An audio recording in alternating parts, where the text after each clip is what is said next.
Hi guys, कसे आहात तुम्ही? नमस्ते, welcome back to this channel.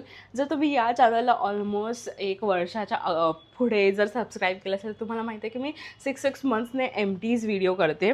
आणि टू बी ऑनेस्ट, म्हणजे आईपासून असं सगळं कचरा लपवणं खूप जास्त डिफिकल्ट आहे. त्यासाठी तुम्ही एक हार्ड हार्ट तर दिलाच पाहिजे मला. सो बेसिकली मी तुम्हाला दाखवणार आहे की मी 6 मंथ्समध्ये काय काय एमटी केलं.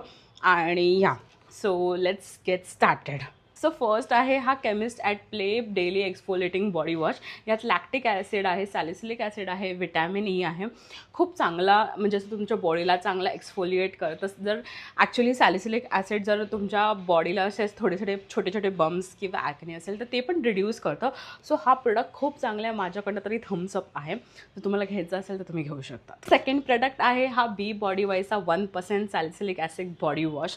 आणि आय डोंट नो वाय की मी सॅलिसिलिक ॲसिडच्या कोणताही असा, म्हणजे कोणत्याही प्रोडक्टमध्ये सॅलिसिलिक ॲसिड असेल तर लगेच मी घेऊन टाकते आणि माझा बघायचं असं की हा यूज होतो आहे का नाही. बट हा खरंच चांगला बॉडी वॉश आहे.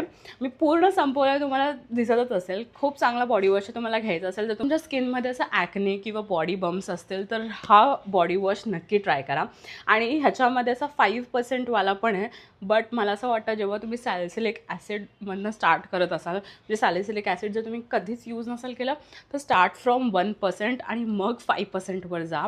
सो चांगलं. आणि ह्याचं असं हे पंप पॅकेजिंग आहे, सो काही असं वेस्ट वगैरे होत नाही. कारण की ते असं जेव्हा आपण ते ओपनवालं असतं तेव्हा खूप जास्त निघतं. सो हे आपण स्वतः क्वांटिटी कंट्रोल करू शकतो की किती पाहिजे आपल्याला. सो या, मला खूप आवडला आहे, थम्सअप आहे हा. पण आता बॉडी केअर झालेला आहे आणि आता बारी आहे हेअर केअरची. सो फर्स्ट आहे हा बेअर अॅनाटॉमीचा अँटी डॅन्ड्रफ शॅम्पू. सो मला रिसेंटली थोडासा डॅन्ड्रफ झालेला आणि ह्यानी इतका चांगला क्युअर केला, मी काय सांगू तुम्हाला. आणि माझे केस ना खूप जास्त ऑइली होतात. सपोज मी आज धुतले तर उद्या संध्याकाळपर्यंत होऊन जातात ऑइली. आणि आता समर्समुळे तर मी आज सकाळी जर धुतले ना, ॲक्च्युली संध्याकाळपर्यंत ऑइली होतात, इतकी मी जास्त स्वेट करते. सांगायला गेलं तर मी कंडिशनर नेहमी स्किप करते, म्हणजे स्किप नाही करत, मी नेहमी विसरून जाते. बट हे इतकं मॉइश्चरायझिंग आहे की तुम्हाला कंडिशनरची खरंच गरज नाही आहे. बट जर तुम्हाला घ्यायचं असेल तर घेऊ शकतात. मी आता रिसेंटली लॉरियल पॅरिसचा माझ्याकडे कंडिशनर होता, तो मी ह्याच्यासोबत यूज करते. आणि असं काही नाही आहे, टू बी ऑनेस्ट, जर तुम्हाला बेअर अॅनाटॉमीचाच कंडिशनर यूज करायचा आहे तुम्ही दुसरा पण यूज करू शकतात. सो मी ह्याच्यासोबत लॉरियल पॅरिसचा यूज करते. आणि खरं सांगायला गेलं तर हा एकदम असं मॉइश्चरायझिंग शॅम्पू आहे. अजिबात तुमचे केस असे डल आणि ड्राय नाही करत. एकदम शायनी आणि मस्त मॅनेजेबल राहतात. तुम्ही बघू शकता, हे मी काल धुतलेले केस आणि आज सेकंड डे. आणि सेकंड डेला पण काही ऑइली नाही झालं आणि फ्रीझी पण नाही होत. मेन म्हणजे माझा कन्सर्न फ्रीझी आणि असं ड्राय हेअरसोबत असतो. सो ह्याच्याने मॉइश्चराईज पण होतं आणि मी कंडिशनर पण नाही होता लावला. सो या, काल मी विसरलेली. एनिवेज, बट हा खूप चांगला शॅम्पू आहे. आता मी ह्याच्यामधला ना ऑइलवाला ट्राय करणार आहे नेक्स्ट टाईम. मी हा नाही करणार आहे बिकॉज आता माझ्याकडे डॅन्ड्रफ नाही आहे. सो आय वॉज लाईक की आता डॅन्ड्रफचं यूज करून काय करू, डॅन्ड्रफ तर केला आहे. सो या, ते ऑइलवाला बघूया आपण नेक्स्ट. आहे बायोलाजचा हा शॅम्पू. जर तुम्ही केसांमध्ये काही असं ऑइल किंवा तुमचं असं केसांमध्ये बिल्डअप नसेल त्यावेळेलाच हा शॅम्पू यूजफुल आहे. जर तुमच्या केसांमध्ये थोडंसं ऑइल बिल्डअप आहे किंवा असं ऑइली केस आहेत किंवा तुम्ही ऑइल लावलं असेल म्हणजे जरासुद्धा ऑइल असेल तरी हा शॅम्पू तुमचं ऑइल नाही काढणार. हा एकदम माइल्ड शॅम्पू आहे. ओके, सो बेअर अॅनाटॉमी असा माइल्ड शॅम्पू नाही आहे, तो असा मीडियम आहे. तो तुमचं ऑइल बिल्डअप निघू शकतं. आणि जर तुम्हाला एकदम असं पाहिजे की एकदम स्क्विकी क्लीन तुम्हाला ऑइल काढायचं असेल तर तुम्ही नक्की डिटॉक्स शॅम्पू ट्राय करा. तो पण मी केटीनचा घेतला आहे. थोडासा एक्सपेन्सिव्ह शॅम्पू आहे. बट एनिवेज, लॉरियलचा पण डिटॉक्स शॅम्पू खूप चांगला आहे. सो या, मी ह्याला थम्स अप देईन. जर तुमचे नॉर्मल टू ड्राय, म्हणजे नॉर्मल केस असेल, ऑइली केस असेल तर आय थिंक सो तुम्हाला बेटर शॅम्पूज पण मिळू शकतात मार्केटमध्ये. आता वळूया आपण फेस केअर कॅटेगरीकडे. हा बघा, म्हणजे मी तुम्हाला दाखवते, मी खोटं पण नाही बोलत आहे. जास्त लाईट वेट आणि चांगला मॉइश्चरायझर आहे. ह्याच्यात नायसिनामाइड आहे, हायलॉरॉनिक ॲसिड आहे, खूप जास्त चांगला आहे. आणि एकदमच असा वॉटरी मॉइश्चरायझर, असं वाटतच नाही की तुम्ही काय लावलं आहे किंवा काय. खूप मस्त आहे हा मॉइश्चरायझर. कडनं या मॉइश्चरायझरला 100/10 आहे, कारण की हा अफोर्डेबल पण आहे, चांगला पण आहे आणि असं स्किनला काही हार्म पण नाही करत.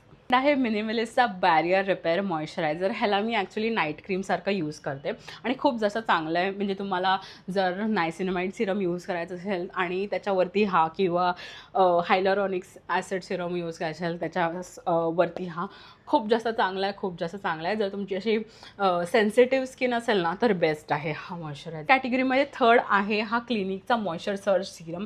खूप चांगला प्रोडक्ट आहे हा, बट हा थोडा एक्सपेन्सिव्ह साईडला जातो. सो दॅट्स वाय मी ह्याला पुन्हा रिपर्चेस नाही करणार आहे. बट जर तुमच्या स्किनमध्ये असं हायपर पिगमेंटेशन असं थोडीशी डल असेल तर तुमच्या मॉइश्चरायझरच्या अगोदर हा सिरम बेस्ट आहे. इंडियन वेदरसाठी हा सिरम मला बेस्ट नाही वाटत, बिकॉज खूप जास्त स्किन ऑइली होते. म्हणजे असं विंटरमध्ये हा सिरम जर यूज केला तर एकदम मस्त असं ग्लोई स्किन दिसेल.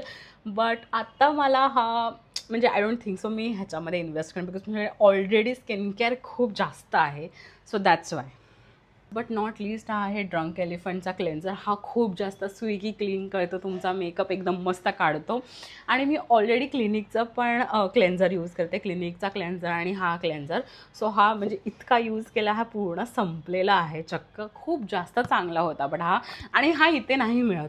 एनिवेज बट मी टाकून दिलं प्रोडक्ट. एनिवेज बट मी काय तुम्हाला सांगते की क्लिनिकचा क्लेन्झर असेल, जर तुमची सेन्सिटिव्ह स्किन असेल आणि तुम्ही मेकअप लवर असाल तर प्लीज क्लिनिकचा क्लेन्झरमध्ये इन्व्हेस्ट करा. तुम्ही मला थँक्यू बोलाल, कारण की तो असा लाईक मेकअप असा मिल्कसारखं मेल्ट करतो आणि स्किन मॉइश्चराईज राहते. असं स्किन अशी खूप ड्राय आणि डल नाही राहत. सो क्लिनिकचा मस्त आहे. मी क्लिनिकचा तोवाला म्हणजे मेकअप रिमूव्हर नक्की रिस्टॉक करेन जर पाहिजे असेल तर. आणि that was all about for today's video. कसा वाटला हा माझा एमटीजचा व्हिडिओ मला नक्की सांगा. आणि मी अजून असे स्किन केअर रिलेटेड व्हिडिओज किंवा असं तुम्हाला काय हेअर केअर किंवा स्किन केअर किंवा व्लॉग्स तर नक्की येतील. आता मी व्लॉग्स करायचे आहेत मला, आय नो मी व्लॉग्स नाही करत आहे कारण की खूप असं धावपळ चालली आहे. सो त्याचा पण मी असा लाईफ अपडेट नक्कीच तुम्हाला देईल. सो मला हा व्हिडिओ आवडला असेल तर नक्की लाईक शेअर सबस्क्राईब करा. व्हिडिओ आवडला असेल तर येलो हार्ट टाकायला विसरू नका. आणि भेटूया आपण पुढच्या व्हिडिओमध्ये. आणि तुम्ही मला असं काही म्हणजे चॅलेंज व्हिडिओज किंवा काय असेल तुमच्या मनात तर नक्की मला कॉमेंट्समध्ये सांगा. भेटूया लवकरच. बाय. आय डोंट नो मी किती वेळा बाय बोलले बट बाय.